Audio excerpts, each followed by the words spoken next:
ये गलत है, ये गलत है। तो वो कौन सा ऐसा तरीका है, मैं कौन सा ऐसा मंत्र जानता हूं जो उस सेंटेंस को गलत साबित कर देता है और ये कह देता नहीं ये सही है। तो ये बेटा हमारा समझिए ब्रह्मास्त्र है, और इसका प्रयोग कब करना है, जब हम अपने वाक्यों में फंसेंगे, बनाना हमको नहीं आएगा, तब हम क्या करेंगे, इस ब्रह्मास्त्र का प्रयोग करेंगे। बेटा कब करेंगे, जब हम फंस जाएंगे। तो आइए दोस्तों, आज मैं स्टार्ट करने जा रहा हूं प्रेडिकेशन, यानी कि एक ऐसी ग्रामर जिसके थ्रू हम ये सीखेंगे कि जो बातें अभी तक मैंने सिखाया हूँ आपको और आप सीखते आए हैं, उसमें कौन कौन सी कमियां होंगी, जो गलतियां हमारे होते हैं, एरर्स हमारे होते हैं, हम कैसे अपनी गलतियों को इम्प्रूव करेंगे, कैसे हमको पता होगा कि कौन सी गलती है। जैसे फॉर एग्जांपल के लिए मान लीजिए कोई सेंटेंस आपने बनाया, अब उस सेंटेंस को अगर आपने बनाया है तो आप उसको लेकर आओगे, सर को दिखाओगे, सर आपके बताएंगे कि ये सेंटेंस आपका सही है या गलत, कोई दिक्कत। यानी कि सबसे इंपॉर्टेंट टॉपिक हमारा क्या है कि अगर मान लो कोई सेंटेंस हमारा है और वो सेंटेंस में बना लिया, तो कुछ बच्चों को कॉन्फिडेंट ही नहीं होता है कि ये सही है या गलत। तो बेटा ध्यान रखिएगा, ये प्रेडिकेटिव इंग्लिश एक ऐसी इंग्लिश है जिसके थ्रू आप ये सीखते हो कि जो बातें आप रीड करते हो, राइट करते हो या स्पीक करते हो, उसमें जो भी कमियां आती हैं, जो भी गलतियां आती हैं, ये केवल प्रेडिकेशन होता है। प्रेडिकेटिव इंग्लिश के थ्रू हम उसको इम्प्रूव करते हैं। यानी कि आज मैं आपको वो स्किल सिखाने जा रहा हूँ जो एक टीचर की स्किल होती है। मान लीजिए मैं एक टीचर हूँ, आप स्टूडेंट हैं। अब मान लो आप हमसे होमवर्क कराते हो, मैं कहता हूँ कि सर बेटा ये गलत है, ये गलत है। तो वो कौन सा ऐसा तरीका है, मैं कौन सा ऐसा मंत्र जानता हूँ जो उस सेंटेंस को गलत साबित कर देता है और ये कह देता नहीं ये सही है। तो टीचर स्टूडेंट्स क्या समझता है कि भैया गुरुजी को बहुत आता है। तो देखिए वो उनको बहुत नहीं आता है, उनको कॉन्सेप्ट पता है सही गलत का, वो मैं आपको सिखाने जा रहा हूँ। बेटा प्रेडिकेटिव इंग्लिश क्या होती है कि मान लीजिए कोई सेंटेंस है, वो सेंटेंस हमारा राइट है या रॉन्ग, उसमें कौन कौन सी गलतियां हो सकती हैं और उन गलतियों को इम्प्रूव कैसे करना है, इसे सीखने के लिए प्रेडिकेटिव ग्रामर की जरूरत बहुत होती है बेटा। आइए तो हेडिंग डालिए बेटा, फ्रेश पेज खोलिए और बीचों बीच पे हेडिंग डालिए बेटा प्रेडिकेटिव, प्रेडिकेटिव ग्रामर।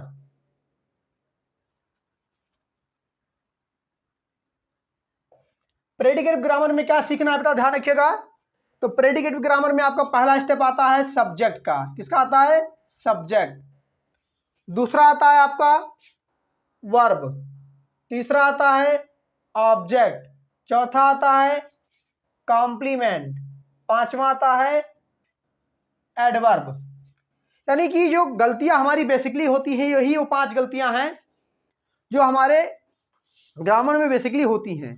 यानी कि या तो सब्जेक्ट गलत होगा, या तो वर्ब की गलती होगी, या ऑब्जेक्ट गलत होगा, या कॉम्प्लीमेंट होगा, या एडवर्ब होगा। कोई दिक्कत।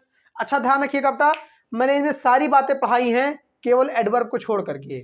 देखिए मैंने वर्ब आपको पढ़ा दिया हूं, ऑब्जेक्ट कॉम्प्लीमेंट पढ़ा दिया हूं, सब्जेक्ट के बारे में आपको जानकारी दे दिया हूं। अब आपका जो सबसे इंपॉर्टेंट टॉपिक है एडवर्ब, मैंने आपको एडवर्ब नहीं पढ़ाया है, इसलिए एडवर्ब को अभी हिंदी में आपको नोट डाउन करना है, ठीक है। अब आइए करना क्या है बेटा, ध्यान रखिएगा। सबसे इंपॉर्टेंट चीज सब्जेक्ट, वर्ब, ऑब्जेक्ट और कॉम्प्लीमेंट, इन चारों में क्या गलतियां हैं, कैसे इसको फाइंड आउट करना है। बहुत ही आसान तरीका है, आप जानते हो, लेकिन हम एक नए तरीके से आपको सिखाने के लिए यहां आया हूं। अब आइए बेटा, तो यहां पे आपका सबसे अहम भूमिका निभाता है वर्ब। इसको सिखाने से पहले मैं आपको एक और कॉन्सेप्ट सिखाना चाहता हूं। प्रेडिकेटिव को अगर ये 5 बातें हैं बेटा, सब्जेक्ट है, वर्ब है, ऑब्जेक्ट है, कॉम्प्लीमेंट और एडवर्ब, अगर ये पांचों बातें हैं तो उस सेंटेंस को हम बोलते हैं कंप्लीट प्रेडिकेशन। क्या बोलते हैं, कंप्लीट प्रेडिकेशन। लेकिन अगर मान लीजिए इन पांचों में कोई एक कमी है, कोई एक नहीं है, तो ऐसा सेंटेंस बेटा इनकम्प्लीट प्रेडिकेशन का होता है। फॉर एग्जांपल के लिए मान लो सब्जेक्ट हो, वर्ब हो, ऑब्जेक्ट हो, कॉम्प्लीमेंट हो, एडवर्ब ना हो। फिर अगला मान लीजिए सब्जेक्ट हो, वर्ब हो, ऑब्जेक्ट हो, कॉम्प्लीमेंट ना हो। अगला मान लीजिए सब्जेक्ट हो, वर्ब हो, ऑब्जेक्ट ना हो। अगला क्या गायब होगा, सब्जेक्ट की वर्ब। अब कुछ बच्चे कहेंगे सर जी वर्ब गायब होगा क्योंकि पीछे से आप गायब कर रहे हो। नहीं बेटा, यहाँ पे वर्ब गायब नहीं होगा, सब्जेक्ट गायब होगा, क्योंकि वर्ब ही एक ऐसा है बेटा जो एक वाक्य को वाक्य बनाता है। जैसे मैंने आपको पढ़ा था फ्रेज, फ्रेज में क्या है, फ्रेज में ध्यान रखिएगा बेटा, फ्रेज और वर्ब अगर मिल करके बेटा सेंटेंस बनाते हैं। अगर उस सेंटेंस से वर्ब को हटा दिया जाए तो बेटा सेंटेंस का अर्थ ही खत्म हो जाता है, ठीक है। अब आइए, यानी कि मैं केवल ये बताने की कोशिश कर रहा हूं कि अगर इनमें से कोई एक हट जाएगा तो वो इनकम्प्लीट प्रेडिक्शन का कहलाएगा, और ये हमारा क्या होगा बेटा, कंप्लीट प्रेडिकेशन का। कोई दिक्कत। समझ में आ रहा है बेटा? अब आइए, एक वाक्य में मिनिमम वर्ब का होना बहुत जरूरी है बेटा, क्योंकि वर्ब क्या है बेटा? वाक्य की आत्मा कहलाती है। सेंटेंस की जो सोल होती है वो हमारा वर्ब है। ठीक है, अब आइए, हम अपनी गलतियों को ढूंढेंगे कैसे बेटा? ध्यान रखिएगा बेटा, ये प्रेडिकेटिव ग्रामर का यूज हमको कब करना है, इसका बहुत ध्यान सुनिएगा बेटा। प्रेडिकेटिव ग्रामर का यूज कब करेंगे आप? जब आप किसी हिंदी के वाक्य को अंग्रेजी में आप कन्वर्ट कर रहे हो और आपसे गलतियां, अब आप उसको कन्वर्ट नहीं कर पा रहे हो। अच्छा, आपने एक बात अगर अनुभव की होगी बेटा, कि जैसे जैसे हम सेंटेंस को बनाते जाते हैं वर्ब के नजदीक आते हैं, गलतियां और कन्फ्यूजन बढ़ने लगता है। यानी कि वर्ब के नजदीक आते आते क्या होता है, सेंटेंस हमारे लिए कठिन होने लगता है। जो बात जहां सोचोगे बहुत दूर होते हैं तो बहुत आसानी से बन जाता है, लेकिन जैसे जैसे हम वर्ब के नजदीक आते हैं कन्फ्यूजन बढ़ने लगता है। और जब कन्फ्यूजन बढ़ेगा बेटा तो इस मंत्र का यूज करिएगा, आपका सेंटेंस गलत नहीं होगा। देखिए, ये हमका यूज कब करना, ये वो हथियार है बेटा जिसका प्रयोग हमको तभी करना है जब हम फंसेंगे। देखिए बेटा, कुछ चीजें हमारे, कुछ हथियार हम बचा के रखते हैं जिसका प्रयोग हम संकट काल में करते हैं। तो ये बेटा हमारा समझिए ब्रह्मास्त्र है, और इसका प्रयोग कब करना है? जब हम अपने वाक्यों में फंसेंगे, बनाना हमको नहीं आएगा, तब हम क्या करेंगे? इस ब्रह्मास्त्र का प्रयोग करेंगे बेटा। कब करेंगे? जब हम फंस जाएंगे। चलिए, तो आइए बेटा, वर्ब से हमको 3 प्रश्न करना है बेटा। कितने प्रश्न करने हैं? 3 प्रश्न। पहला प्रश्न करना है कौन से, एक प्रश्न करना है कौन से, एक प्रश्न करना है क्या से, और एक प्रश्न करना है कैसे से।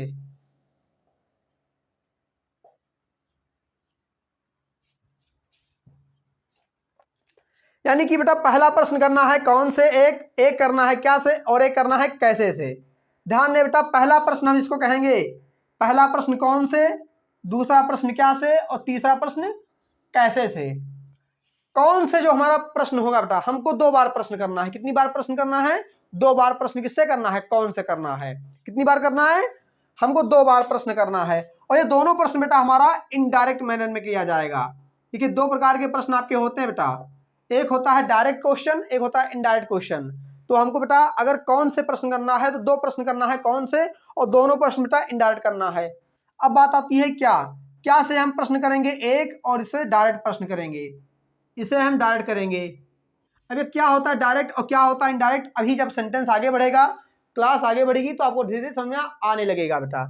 अब आइए, तो कौन से बेटा हमको पहला प्रश्न करना है? हाँ, यस। तो देखिए, पहला प्रश्न करना है बेटा क्रिया से।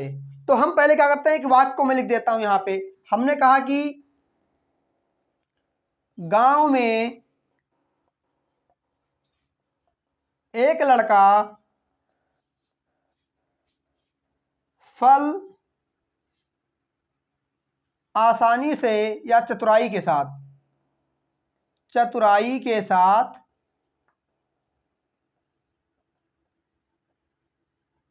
फल खा रहा था। दिखाई दे रहा है बेटा सेंटेंस? यानी गांव में एक लड़का चतुराई के साथ फल खा रहा था। तो इसमें हिंदी के वाक्य का बेटा का आखिरी शब्द क्या है? वर्ब। और फोकस कहां करना है? वर्ब से ही तो प्रश्न करना है। तो वर्ब से पहला प्रश्न करना है कि खा रहे नामक शब्द में, पहला प्रश्न क्या करेंगे बेटा? खा रहे नामक शब्द में कौन से काम का करना पाया जा रहा है? तो उत्तर में क्या आएगा बेटा? खाने का काम का करना पाया जा रहा है। हमने कहा बोल रहे नामक शब्द में, मान लो कोई क्रिया है बोल रहे, हमने आपसे कहा कि बोल रहे नामक शब्द में कौन से काम का करना पाया जा रहा है? तो उत्तर क्या आएगा बेटा? बोलने का। हमने कहा जा रहे नामक काम शब्द में कौन से काम का करना पाया जा रहा है? तो जाने का। हमने कहा रह रहे नामक शब्द में कौन से काम का करना पाया जा रहा है? रहने का। हमने कहा देख रहे नामक शब्द में कौन से काम का करना पाया जा रहा है? देखने का। यानी पहला प्रश्न करना होता है इनडायरेक्ट का मतलब होता है प्रश्न को पूछने का तरीका अलग होना चाहिए बेटा, और जो हमको उत्तर में मिलेगा बेटा, जैसे हमने कहा खा रहे, तो खाने का काम कौन कर रहा है? दूसरा प्रश्न। यानी कि पहला प्रश्न करेंगे बेटा तो हमको ये जानकारी होगी कि ये जो वर्ब लिखा है खा रहे, अभी तक तो मैं एक तुक्का मार रहा था ना कि हिंदी के वाक्य का आखिरी शब्द क्रिया होता है।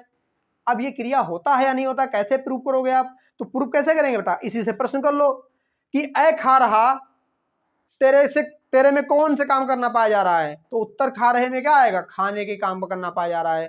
कोई दिक्कत? तो खा रहे नामक शब्द में कौन से काम का करना पाया जा रहा है? खाने का। अब ये कंफर्म हो गया कि ये वर्ब है। अब जो उत्तर में तुमको मिला है उसी से प्रश्न करो कि खाने का काम कौन कर रहा है? तो खाने का काम कौन कर रहा है बेटा? एक लड़का। यानी कि पहला प्रश्न करोगे बेटा, कौन से पहला प्रश्न करोगे तो उत्तर में क्या मिलेगा आपको? सब्जेक्ट मिलेगा। क्या मिलेगा? सब्जेक्ट। क्या मिलेगा? सब्जेक्ट। तो खाने का काम कौन कर रहा है? एक लड़का, सब्जेक्ट हो गया।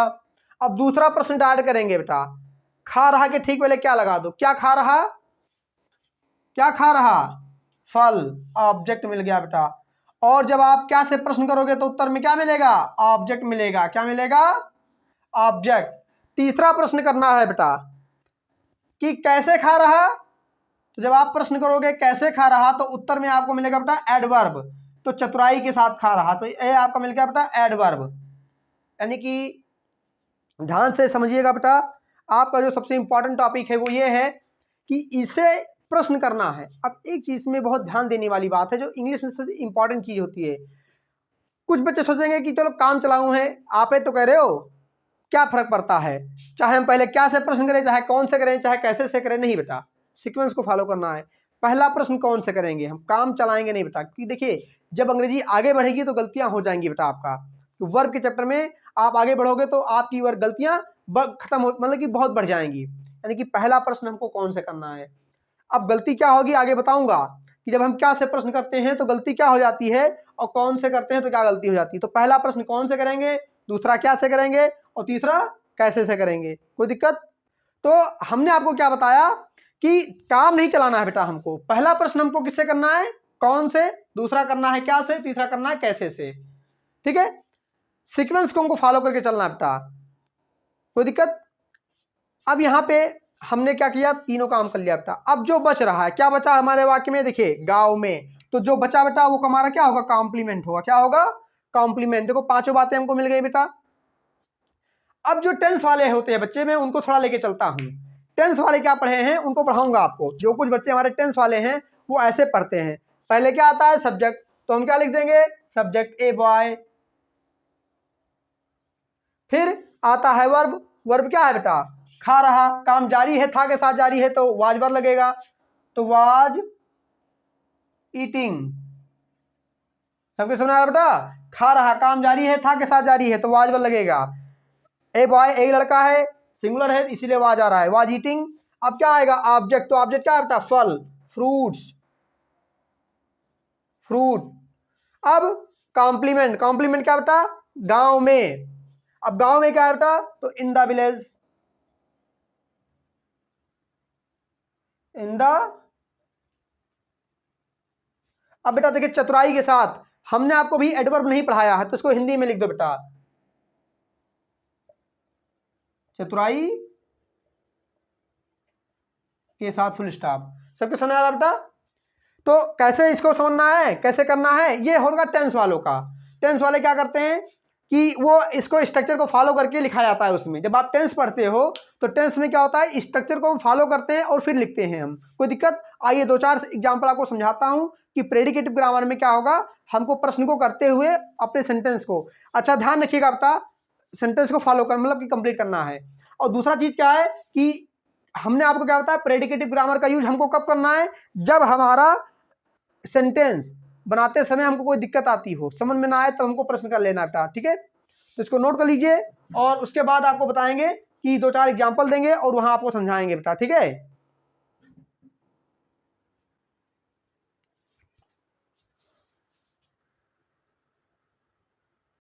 हाँ यस। तो प्रेडिकेटिव ग्रामर का यूज कब, कहां और कैसे करना है बेटा, ये आपको मैं सिखाऊंगा। और दूसरा सबसे इंपॉर्टेंट चीज क्या है बेटा, जो मैं आपको यहाँ पे तीन एग्जांपल दिया हूं, ये तीन एग्जांपल का जो मैं इंग्लिश बनवाऊंगा बिल्कुल वैसे ही बनवाऊंगा जैसे टेंस वाले टीचर आपके बनवाते थे।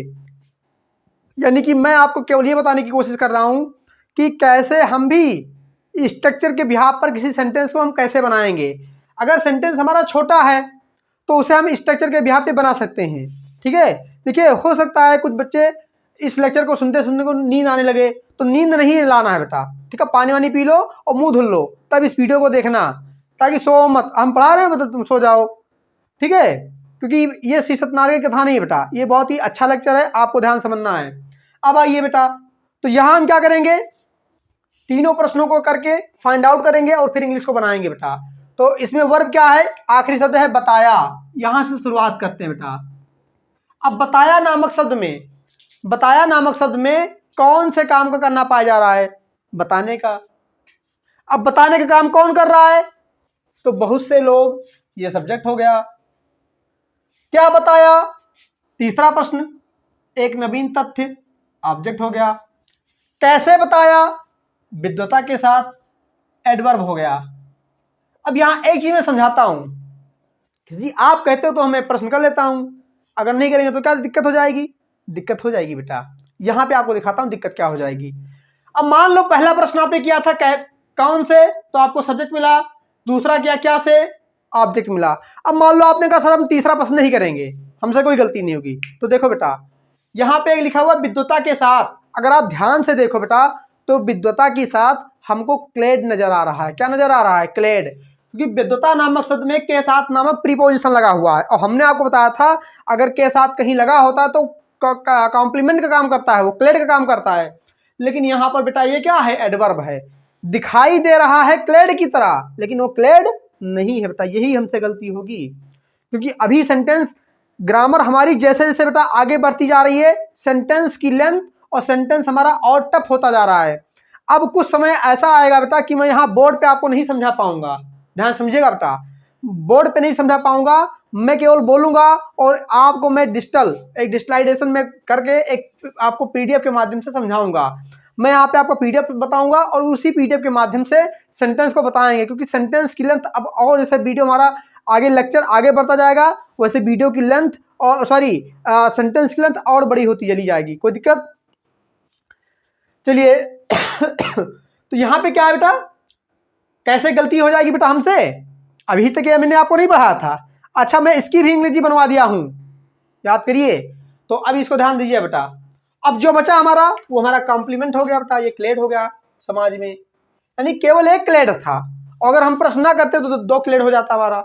अब बनाइए, तो हम टेंस का यूज कैसे करते हो आप लोग बेटा? टेंस के यूज के अकॉर्डिंग हम आपको सिखाएंगे कि टेंस का यूज कैसे होता है। पहले सब्जेक्ट, तो पहले सब्जेक्ट आएगा बेटा बहुत से लोग, तो मेनी पीपुल।